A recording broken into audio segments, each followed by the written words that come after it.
My girlfriend has a work husband, but when I found a work wife, she didn't like it. Every evening at exactly 7:30 p.m., my girlfriend Emily's phone would buzz. It didn't matter if we were eating dinner, watching a movie, or lying in bed. Like clockwork, her phone would light up with a message. At first, I didn't think much of it.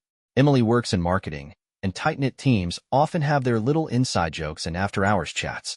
But as the weeks passed, I began noticing patterns. The messages weren't occasional, they were constant. And they weren't work-related. Not really. I caught glimpses of texts filled with emojis, private jokes, and sometimes long, scrolling messages that Emily would read with a little smirk or a suppressed laugh. I'm not a paranoid guy, so I tried to push the nagging feeling away. But one evening, as I was making us pasta in the kitchen, Emily leaned against the counter, her phone in hand, thumbs flying across the screen. I casually asked who she was texting. She said, almost absent-mindedly, "Oh, it's just Ryan. You know, my work husband." Work husband. The term bounced around in my head for hours after she said it. I knew what it meant. An office dynamic where two co-workers become close enough to joke about being married at work. It's usually harmless.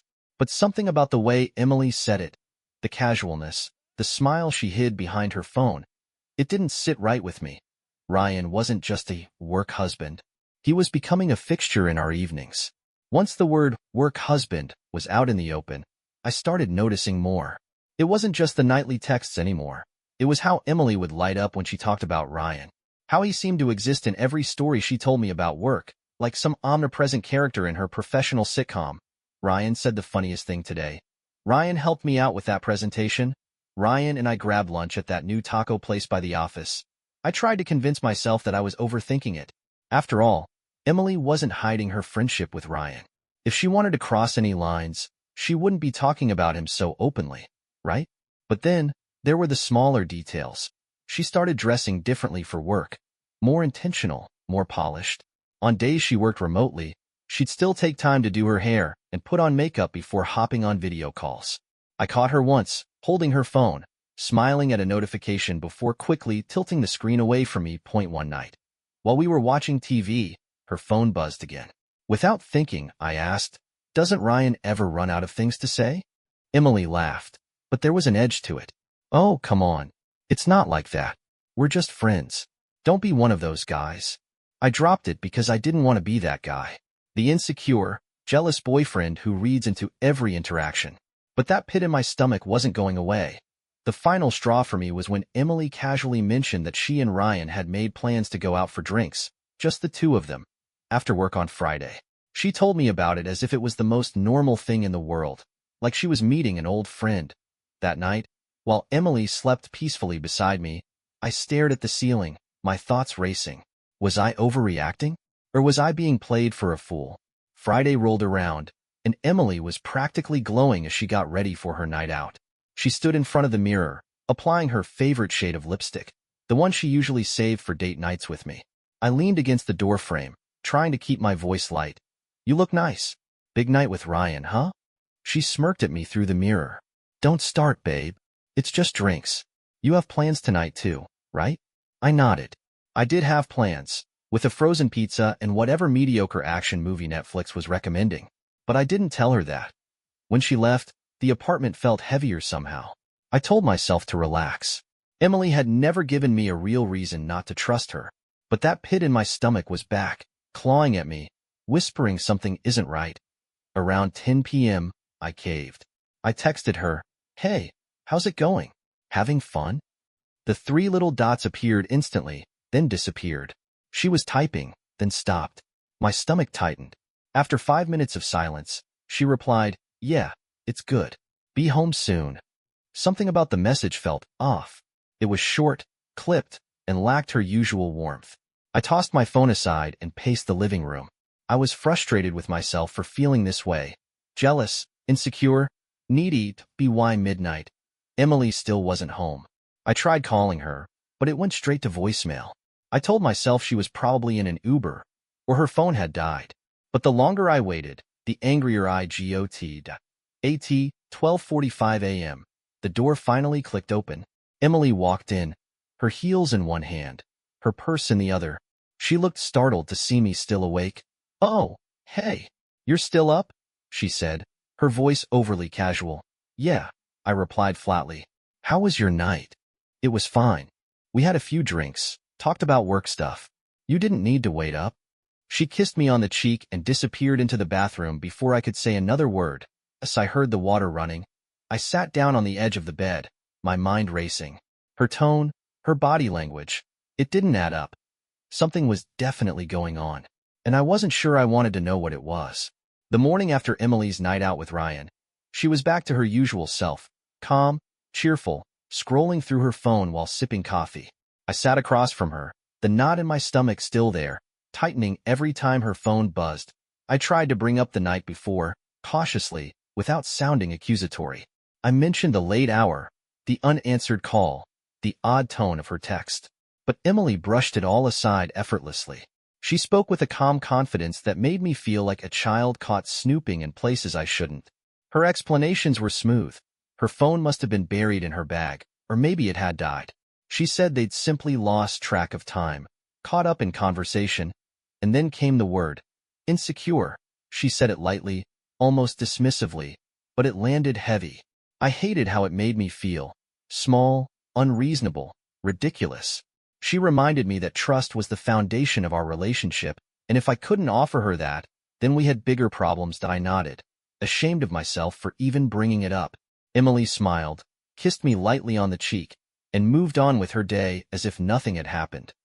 For the next few weeks, I convinced myself she was right.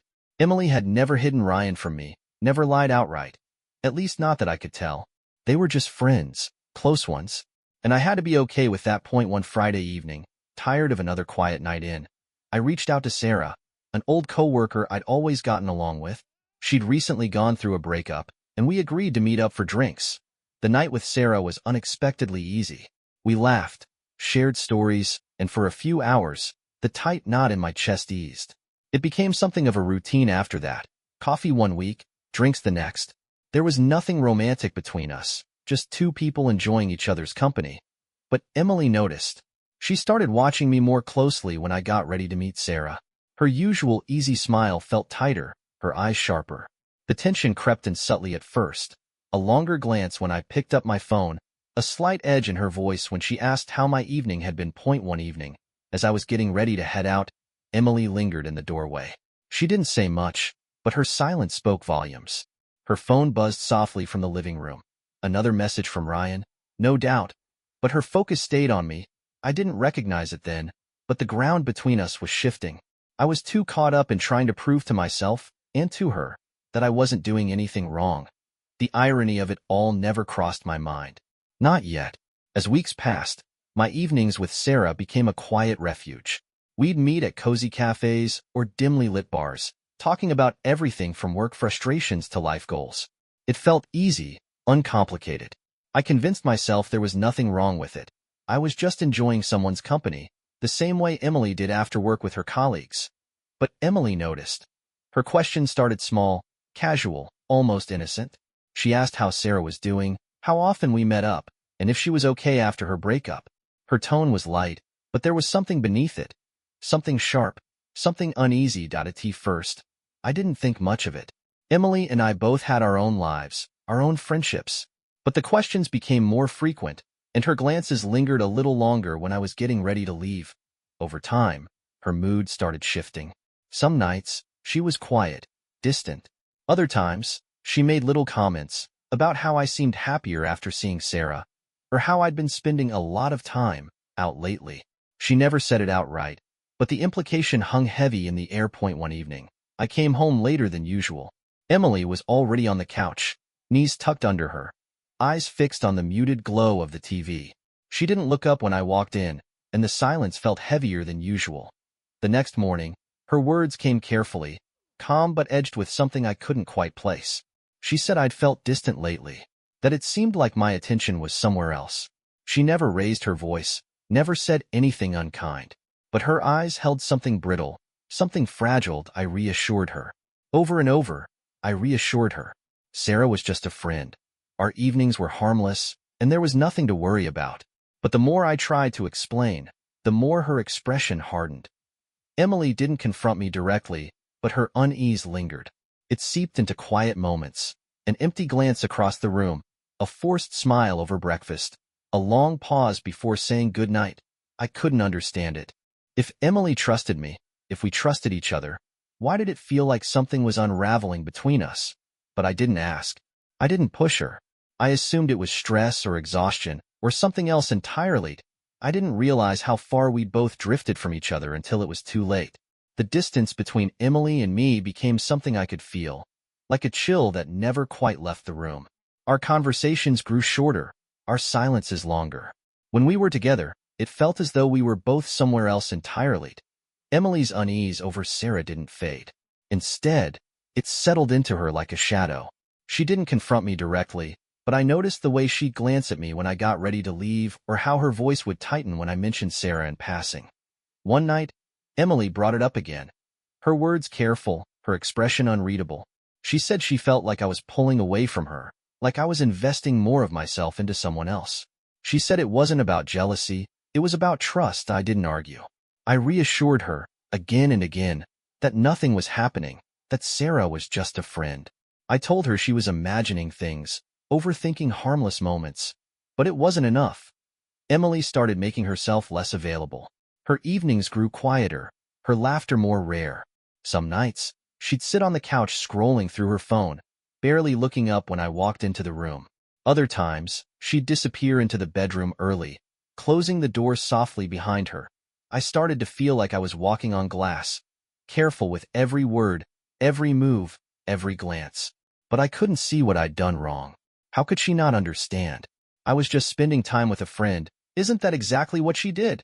The parallels between us became impossible to ignore, but they never seemed to line up in her mind the way they did in mine. One Friday evening, I was about to head out when Emily spoke up from across the room. Her voice was calm, but there was something heavy in the way she said my name. She asked if I'd rather stay home with her. Just this once. For a brief moment, I hesitated.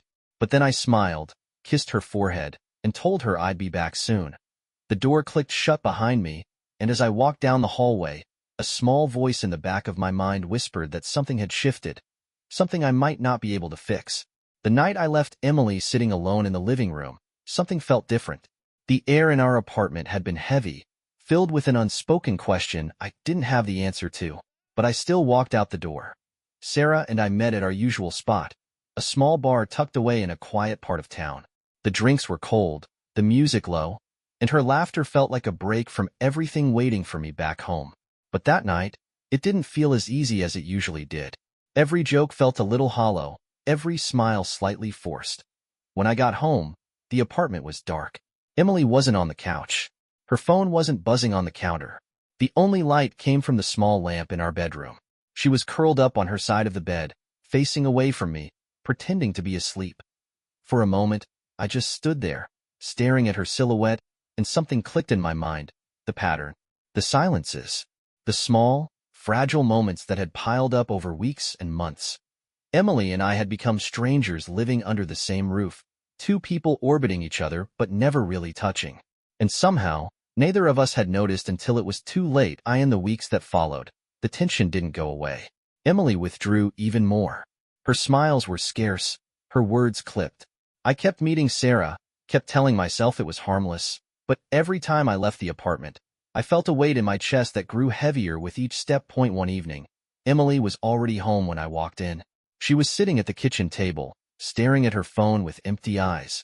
Without looking up, she said she thought we needed to talk. The conversation was quiet. There was no shouting, no dramatic accusations. Just two tired people trying to piece together something that had already fallen apart.